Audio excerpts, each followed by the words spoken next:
Welcome to the Naavik Gaming Podcast, where it is our mission to explore the business and future of video games. We bring together the industry's brightest builders, investors, and thinkers to keep a pulse on current events, dissect emerging trends in games, share lessons learned, and have a great time. This podcast is also part of Naavik's growing ecosystem, which ranges from free and premium research to consulting and advisory services. For more information, visit www.naavik.co. This episode is brought to you by Pragma. Pragma is a back-end game engine founded by the engineering leaders who built the platforms for some of the largest live service games, including League of Legends, Fortnite, Destiny 2, and Plants vs. Zombies 2. Pragma powers services like accounts, matchmaking, and player data for the world's most ambitious live service games. The Pragma backend game engine is the only solution that is truly extensible so that game designers aren't blocked by clumsy black box designs. With Pragma, studios no longer need to hire a large backend team and get the ultimate peace of mind that their game will always be ready to scale. To learn more, simply head to pragma.gg or check out the link in the show notes. And with that, let's jump into the episode. So welcome everybody to another episode of our Data Corner series. We're joined again by Elad Levy, founder and CEO of Dive, and also Tammy Levy, Chief Gaming Officer at Captain TV. So let's, as always, let's start with some really quick intros and then jump in. Elad, as a very quick refresher for our listeners, could you briefly intro yourself and what Dive does? I'm a 20 years entrepreneur in the games industry with several exits, and the last company that I've started 5 years ago, Dive, focuses on providing data and BI custom solutions for different industries as well. But games are really a beautiful challenge because they are so complex to manage. Makes sense. And Tammy, could you quickly tell listeners about your background and what you're doing today? Yeah, no, it's great to be here again and dive into more data stuff. So you might know me from the regular panelist from Naavik's Roundtable or some of my GDC talks. Right now, as Manu mentioned, I'm at Captain TV. And we're a startup where we're making community games, and it's really games for streamers or creators in their communities to play together in a very authentic way. But I always say that I live in the intersection of product, data, and game design, and that I've jumped around a bunch of places from user acquisition to analytics to product. So before Captain TV, I was at Congrade as Chief Product Officer, but also before that, Head of Insights and Analytics. And before that, I was at Zynga. So I'm always ready to jump in and talk data. Awesome. Thanks for those intros, Elad and Tammy. But before we jump into today's discussion, Elad wants to just share a few quick words. Thank you, Manu. So for those of you who do not know, I am Israeli, and I just wanted to tell my friends and family and everyone in the Israeli Defense Force that I send my love and prayers. Please be safe and stay strong. Back to you, Manu. Great. Thanks, Elad. And I guess, Tammy and me definitely echo the feeling. And we're here to support in any way we can. But thanks for addressing that. I guess we can, with that, we can jump into today's discussion. As a reminder, this is part 2 of Driving ROI with Data Analysis, which is a broad topic that many understand has value, but, a lot can be learned on how to engineer it. And in the last episode, we talked about how game teams should think about setting up their data pipelines, data teams, and budgets. Then we hit on what cadence data processes should look like and how they should evolve over time. And then we ended with how the one-to-many relationships between data teams and the rest of the organizational departments could be structured to drive positive results. I'll put a link to part 1 in the show notes. But today, we're going to dive a little bit deeper into some more tactical questions around initiating and conducting data analyses. And that should definitely No result pun in intended. No pun intended. Yep.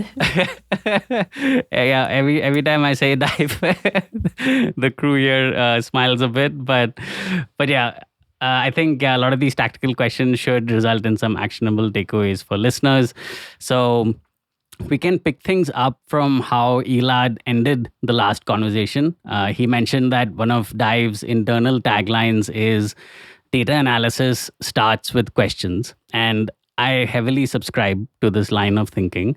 So, Elad, I'd like to dig into that a bit further. How should data consumers in game teams think about formulating the right hypotheses or questions before approaching the data team with various requests? Well, from my experience, if you have an amazing product manager on the other side, like a ninja product manager on the other side that understands data, he will know what to ask and how to ask it.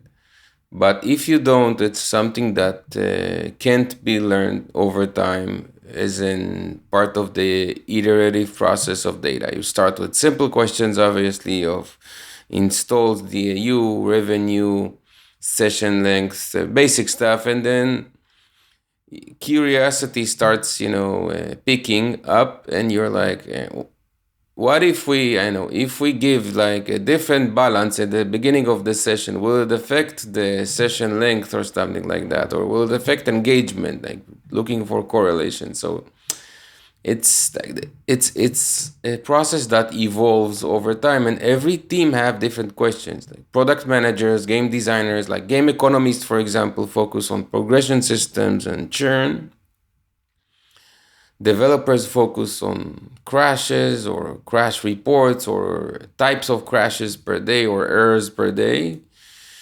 Marketing people obviously focus on the UA and campaigns and ROI. So it's like every team has their own set of questions, and you just need to centralize everything properly and start knocking them off one by one. Got it. What do you think, Tammy? I echo a lot of that. I think one of the things that is super important that I always try to emphasize to folks is as part of that curiosity and exploration, you also have to suspend a little bit of your own bias. So you have to be ready to be wrong and be open to surprises. With that, you also want to make sure that you're coming, as Elad said, with questions and not chart requests. And this is, it sounds like a silly piece of advice, but I see it time and time again. A lot of times you see people coming over to your data team and asking, hey, can you make a chart that looks like this on the x-axis, like that on the y-axis with these segments? And by the time you get there, you already have, so many assumptions baked in. Like, are you even asking a question? Is it the right question? Like, that is not an exploration in your data. So you have to take a step back and really think about, like, what is my goal? Like, what question, back to the questions, what question am I trying to answer, or what goal am I trying to achieve? Am I trying to increase retention, increase repeat spend? Sure, you have to understand and identify which KPIs are relevant for that specific goal that you have, but you don't come with the exact chart. And then from there, you also have to understand your audience, right? I'm already talking about new players, elder players, some specific segment. And now you have kind of like all of that information. You're ready to formulate a hypothesis, which is an educated guess on what might happen. An example here, like super simple, is, hey, if I increase the rewards that I give out to players for watching videos, talking about like rewarded ad monetization, it will boost engagement with that placement, that unit, and therefore increase ad revenue. Now you have like the whole kind of like idea there. So I think it's very important to kind of come at it from that point of view, make sure it's measurable, make sure that you prioritize the most important questions, the most impactful ones, the critical ones, and then again, be open to surprises. You are going to be wrong. So be ready for that. Got it. Makes sense. So, I mean, you already hit on some examples, which is great because I would like to make this a little bit more concrete. So, I mean, we have like a lot of, war stories, battle scars on this question itself. But maybe, Elad, could you maybe share an example from your experience when, asking the right data question led to needle moving results? How did that situation play out? I know. At which point at the game, like, do we have the highest churn? Like, can we, or yes, I will have to obviously create a dashboard for that, but where do we lose the most players? At which point of the game? And that will probably, if you structure the dashboard properly, it will expose the problems with the progression system in the game. And if you work on it properly with, the economy, game designer, and live ops teams, that will move the needle instantly because all of a sudden you lose a ton of. Another great example is funnels. Like all the questions that are around the funnels and loading funnels. If you break that into pieces, I had great experiences that when in games that are really mature, and you move a lot of traffic, sometimes you improve something in the loading process and it's like something really small that affects like 0.5% or 1% in the loading funnel. And you see like the needle moving instantly after like a couple of weeks. You see like more players flowing in and KPIs improve. So I think it's a couple of basic questions that I can think of. Okay. Yeah, and I can jump in. Mm-hmm. I can jump in with another example as well that as Elad was talking, I was thinking about. So back to my kind of comment about ad monetization. Let's use that as the starting point. That was something that we actually iterated on a lot at Congregate. Over a bunch of different idle games. So this was kind of like an iteration through like within a single game, but also across games. And as we were going through it, we were basically coming with questions of, is this placement going to improve either percentage of players engaging with our ad units or number of views that we get per player on a daily basis. So those were the two metrics that we were trying to move. And it was a combination of both iterating on the specific ad units, but also, that means making the ad units that we were presenting either more compelling, surfacing them better. One example that we worked on with a team in Canada called Hyper Hippo is we just made the button for, hey, engage with ads a little bit more prominent. It was not even like a huge change. We just made it slightly bigger, and that I forget the exact number, but it was like a 20% increase on engagement or something. Pretty significant. And it was just like, hey, the button was hard to tap because it was too little in the corner. Just make it easy to tap, and people were engaging with it. So that's a kind of like a very specific example. Then over the course of, many iterations like that, we were able to get from our early implementations, we had like 40% of DAU engaging with ads. We were able to get to like over 70% of our DAU engaging with ads, and all without, hurting retention. So that kind of like that concrete example is something that took many iterations, many years, many games, but it was just coming with very clear goals and questions and kind of refining that process. We have a card game that has a card mode. There are two types of card modes in the game. And obviously, we did like the retention report, classic rolling, whatever, to see how it looks like. But then we added the card mode as a segment, like as a filter in the report to see if it's somehow correlating to retention. A very simple question, like, do people that play specific card mode are more have better engagement? And the average spiked from 30% D1 to 70. It's insane, because when you hit something, you just you see things move like crazy. And and I think that when games are they start, those movements are really aggressive, and after when they're super mature, you're fighting over the 0.5% and the 1%, like really small changes. But I think that both were really good examples, and yeah, that's the kind of stuff that sometimes is just the kind of upside that's hidden in plain sight, but Exactly. As long as you're asking the right questions, you can kind of discover that upside. But I mean, since these were slightly more positive examples, maybe Tammy, you could give us a slightly more negative one. When maybe again, sometime in your experience, when maybe asking a poor or the wrong question caused wastage of team resources or adverse player results. So there's a few examples that come to mind. There's one example where we had a CCG, a card battler game. It was asynchronous PvP, so just not real time. You have your deck, you're battling other people that have their deck set up.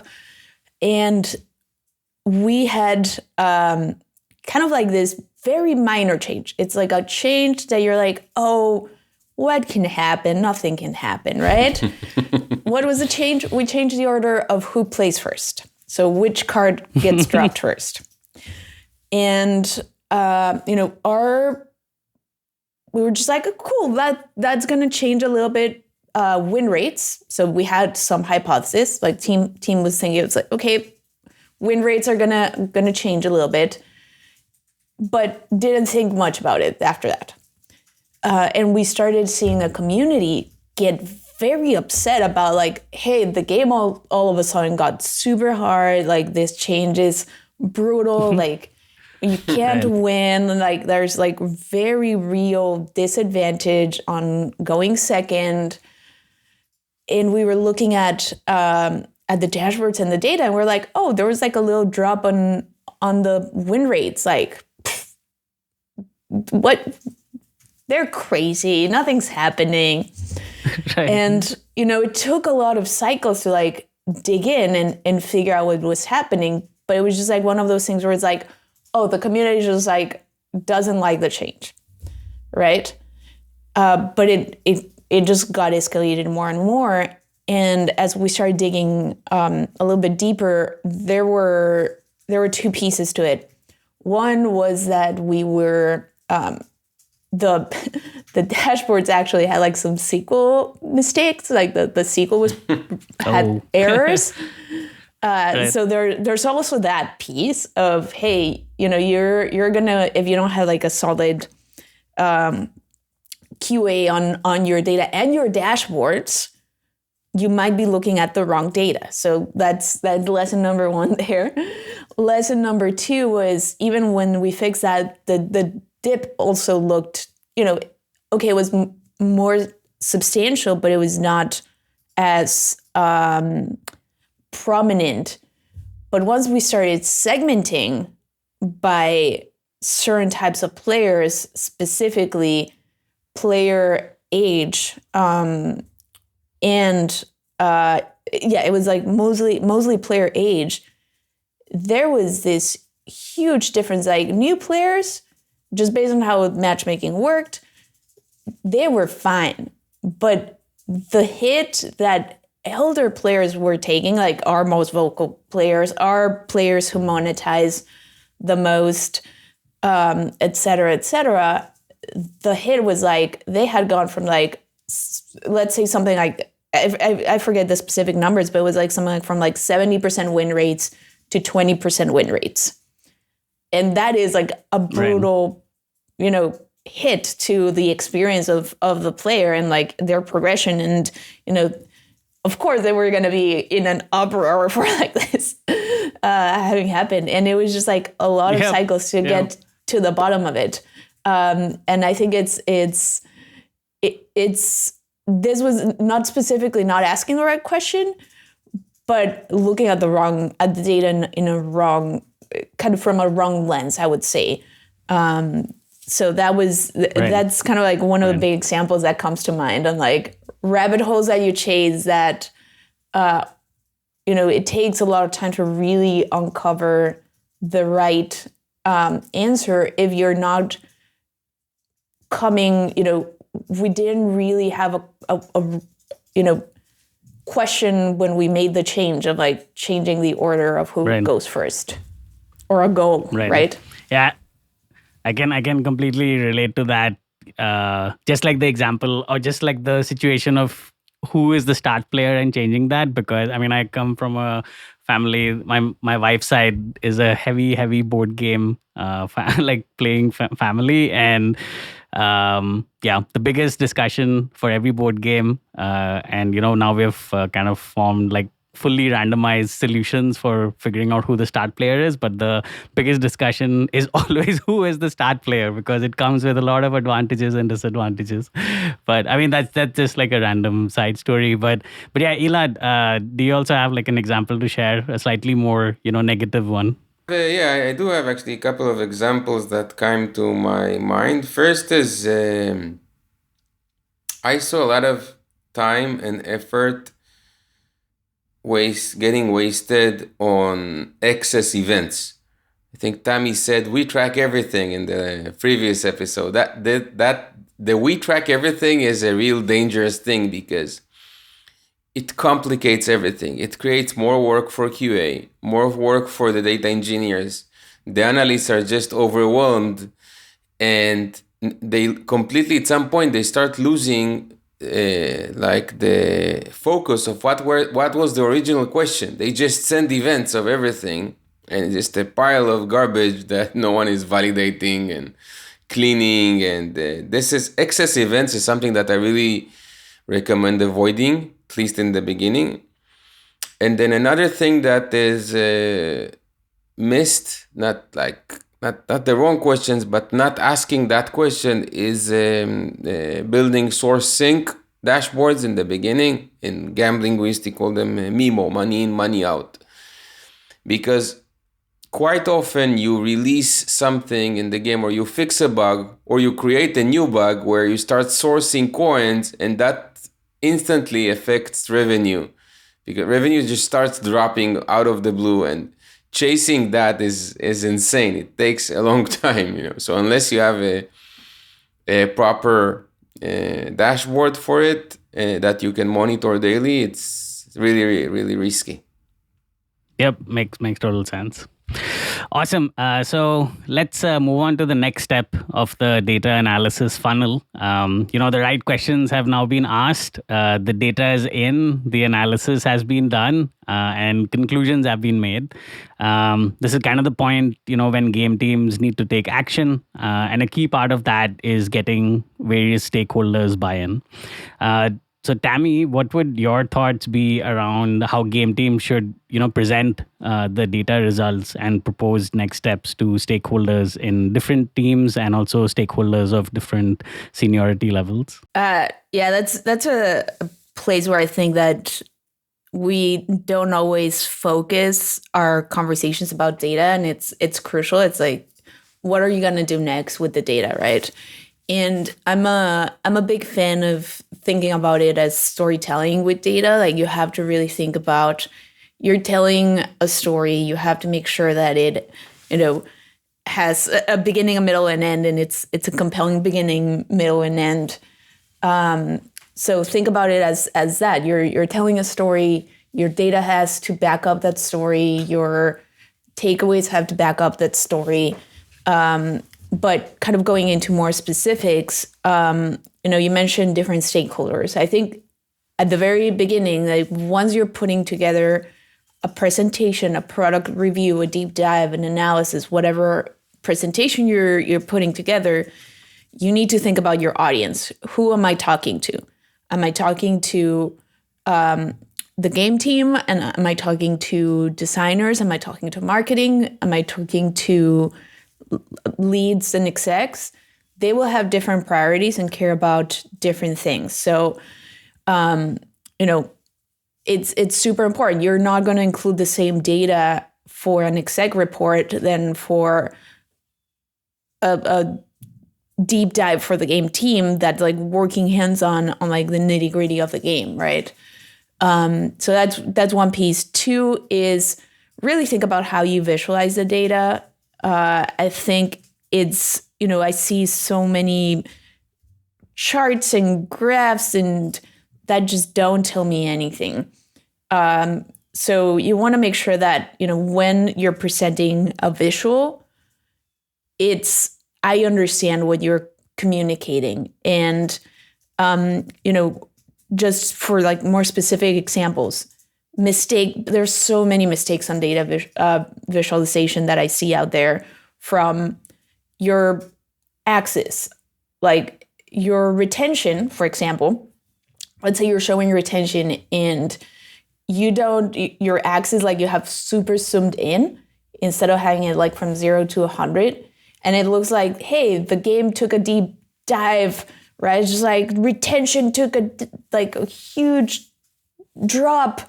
And if you look at it, it's like, oh, it went from 40 to 38%. And just from like... Okay, that's a pretty zoomed in graph.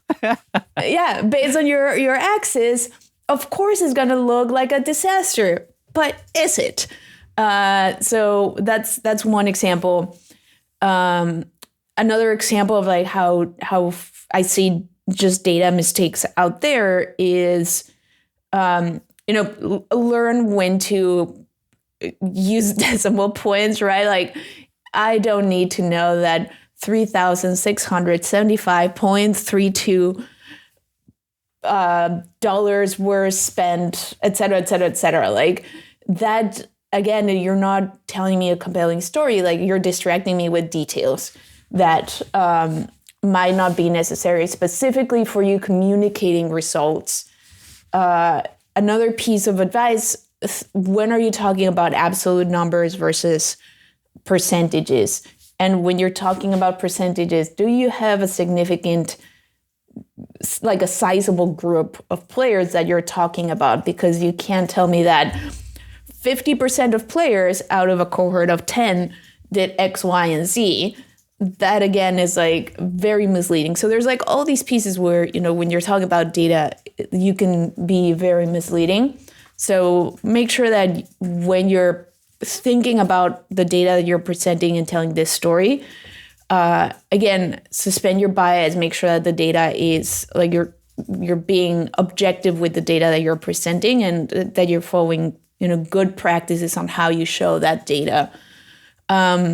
Have key insights and takeaways. That's another piece, right? It's like open with the key insights, close with your key takeaways. Don't make me read a 20-page report before I even understand what you're talking about and what you want me to take away from it.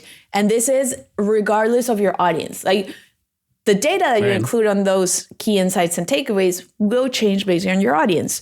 But don't make folks read 20 pages before they know what you're trying to say. And only show data that's impactful, that we can act on. And provide the context, right? Like try to provide context. Once you're going into the details, provide the context. And finally have actionable recommendations. Like make sure that there's like, okay, we can act on it in this way. But if you've done everything up to that point, it should be fairly straightforward for you to come up with those actionable recommendations. Yep. Yep, completely agree. And I can kind of personally attest to, the data visualization point, especially like that. does take like significant time and thinking to get just right. I kind of see it even in the articles that I write on Naavik Digest. Just getting the right. Basically, this line of picture can say 1,000 words applies to graphs also. And if you get it right, you don't have to write 3 paragraphs or like tell a very long story, but just show the picture and the entire story is kind of captured in the picture itself. But yeah, that's all like great advice, Tammy. And it kind of like dovetails nicely into the next question. There's this learn, measure, iterate cycle is a very popular one in product development, but many teams, both early and late stage, are overwhelmingly stuck on the day-to-day treadmill, and in such a way that they forget or don't have time to perform one or more steps in that cycle. Tammy, what do you think in terms of game teams kind of building momentum and sustaining this learn, measure, iterate cycle? Yeah, I think that it starts with trying to integrate those measure practices, kind of like that flywheel, getting your flywheel going very early, even before you're live, while you're in early development if possible. So one of the things that we've really kind of iterated on in our processes. So you want to bake it into your process basically from the very beginning. So one of the things that we've really tried to bake into our processes at Captain T, for example, is for new games, like we are going through that flywheel of measure, like learn, measure, iterate, and baking into a product roadmap with internal surveys, like how, let's measure it internally with the game team. What's the level of conviction that it's, we're building the right game, and be able to measure that, how that changes milestone over milestone. That gives us a lot of information, at least internally, and conviction. And then as we start opening up to new players and testing externally, that, early on, again, we won't have necessarily, retention that matters for us to measure, but we can similarly have, do a little bit more qualitative analysis and data gathering from, getting this kind of pulse survey, what I call a pulse survey, with both the internal team and the external testers, and kind of start that flywheel very early. So by the time you're gathering data, it's baked into your processes that everyone's like looking at like, okay, now like, first of all, what was our goal at the beginning of the milestone? Like, what are we going to measure? It starts with that, right? It's like, hey, this milestone, our goal is to test with these many players, and we want to see either, positive sentiment in this way or retention in this way, have very specific, right? So it goes back to what we've been talking about. So what happens is when you start like that, by the end of it, like, or even when we're testing, like the team, like everyone in the team starts asking, it's like, okay, are we tracking towards our goals? Like, are we hitting them? Yeah. But even then, like even before then, it just gives everyone a very clear way of prioritizing their time and their work as well. Yeah. Because once you're like about to hit that deadline of like, hey, we're going to hit the date that we want to go live, as a product manager, you start throwing things at people. It's like, hey, can we do this thing? Can we do that thing? And they'll turn around, like a savvy team will turn around and be like, does that help our day 7 retention test? Or like, right. No. Okay, maybe next release. Maybe next one, right?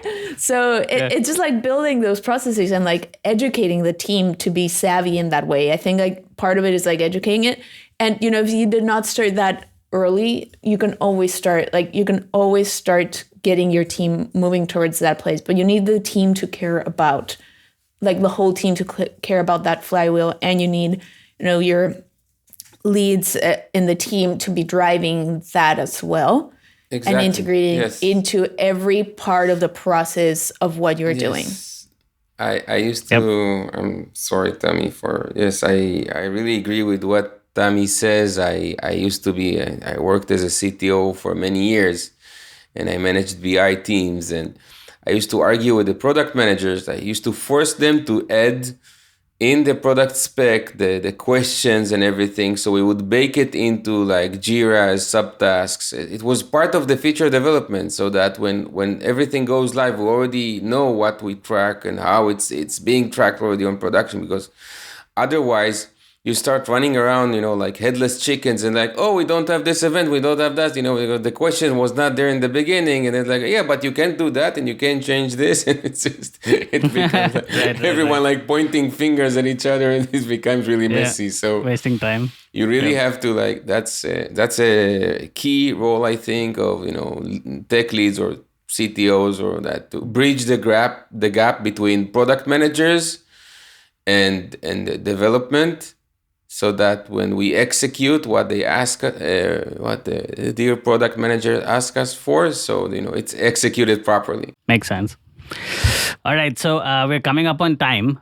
So let's end with getting your quick thoughts on a slightly adjacent topic. It's also a long-standing industry debate: A/B testing versus community. So I've generally found that there are two types of game teams. One that loves A/B testing everything and are also like very transparent with their community about running A/B tests on them. The other type of game team essentially abhors A/B testing because it doesn't like to split its community's game experience and thereby prevent any backlash.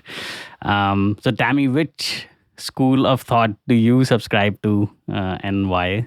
That's a great question. So I started my product management career at a place that tested everything. So Zynga is notorious for testing. Zynga's notorious for testing everything. And I honestly saw the good, the bad, and the ugly about doing that. I saw a lot of benefits from A/B testing. At the same time, I also saw, and I had to at some point do this, like try to untangle this A/B test that had like branches upon branches and like so many variants, and you got to a place where it's like can't even make sense of like this test. Like it's not an A/B test. It's like an A, B, C, D, E, F, G, use the whole alphabet test. So I'm honestly somewhere in the middle, because you have to be smart about what you test when you test, and you have to understand your capabilities. One thing that you have to remember is that I actually think it's a bit of a futile question until you have a big audience. Why? Because you need enough players, and it depends on like which metrics you're going to measure against, but sample size matters. Like you need to have a big enough group on like your A and your B and your whatever else you're going to do to even have a good result. So this really is a question for like big teams. And at that point, I think it really depends on how you've built your community. So if you've built your community, and I am a very much proponent of just like having a very open, healthy communication with your community. If you build that type of relationship with your community, you can explain, hey, we're going to run a test. This is how we're going to do it. And, if some of you see a little bit of a different experience, like these are the reasons why we want to just learn from, this test. So I think it's being transparent with your community, understand your capabilities, be smart about what you test. I don't think you should A/B test everything, because it's, you can get yourself into terrible places of, optimizing in all sorts of weird ways. Yep. And also there's like a little bit of a culture impact, because sometimes, like a big discussion in a design meeting, or a big argument or a point of difference in a design meeting sometimes gets concluded with, okay, let's A/B test it. But but on the other end of that statement is a lot of effort going into the A/B test, a lot of there's an attached cost to it, the results takes time, and basically a lot of things get slowed down. So at least back in my experience at Zynga, even after coming up with this feature spec and creating like an A/B testing plan, there would be another meeting between the PMs and the lead PMs where we would go over the A/B test design itself, because in that meeting we would be able to eliminate a lot of the obvious things that don't need to be tested. So your A, B, C, D, E, F, G till Z test can actually then just be a ABC test, if you just talk through a lot of the variants and just eliminate them and save time, save cost, and just make the analysis for the eventual PM who would do the analysis a little bit easier.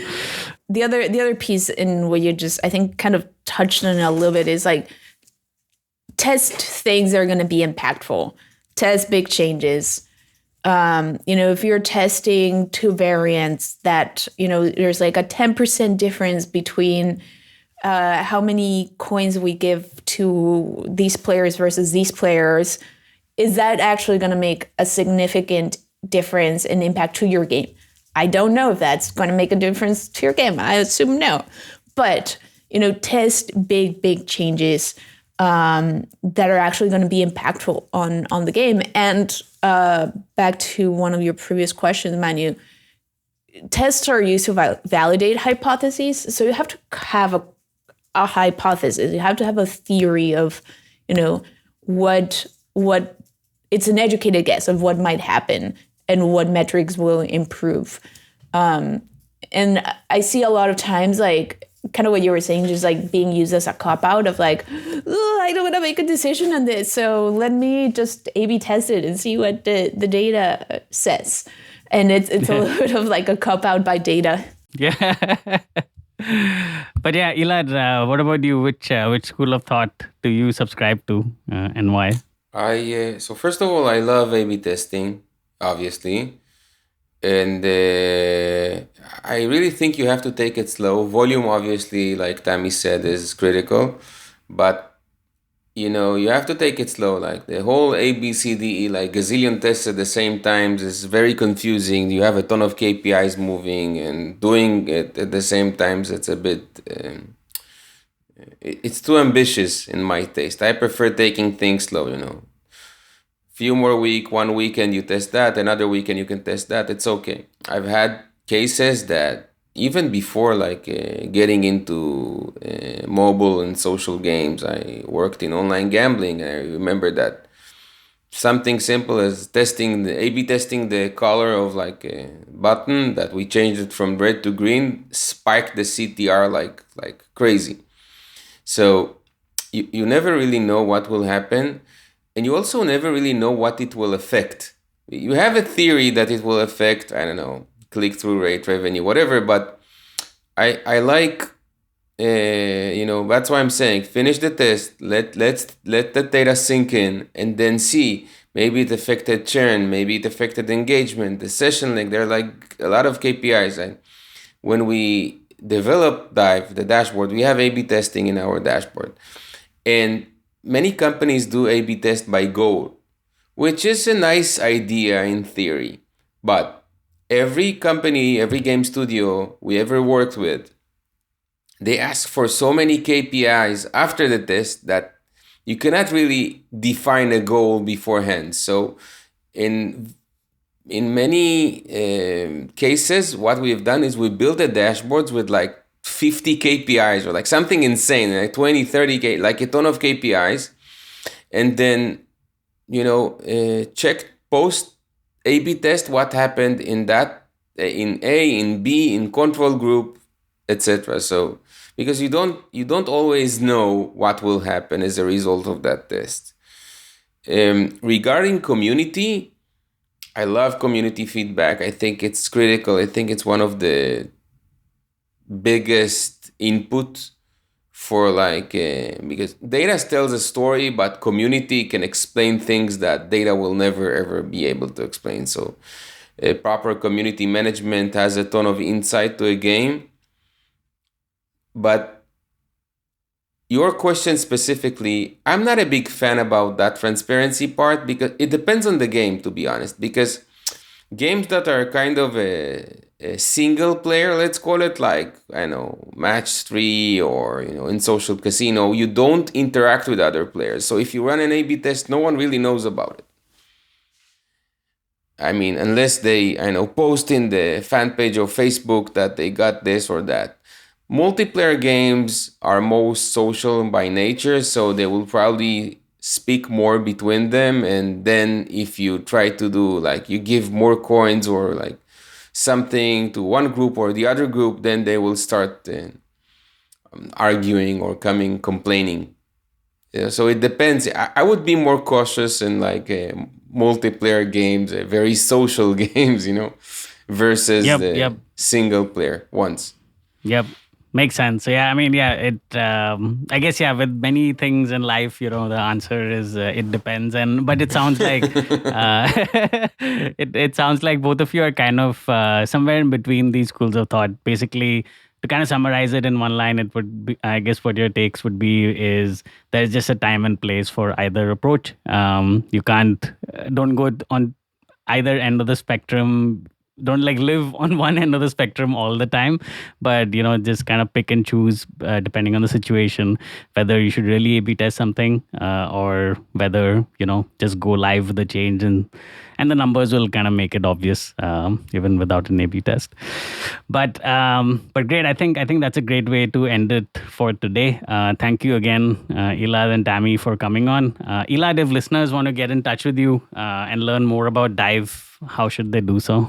So it's super easy to connect us. Our website is dive.games, and my email is elad@dive.games. You can find me on LinkedIn as well. And again, thank you so much, Manu, for this great episode and bringing on Tammy as well. It's really fun to speak with other professionals in the industry.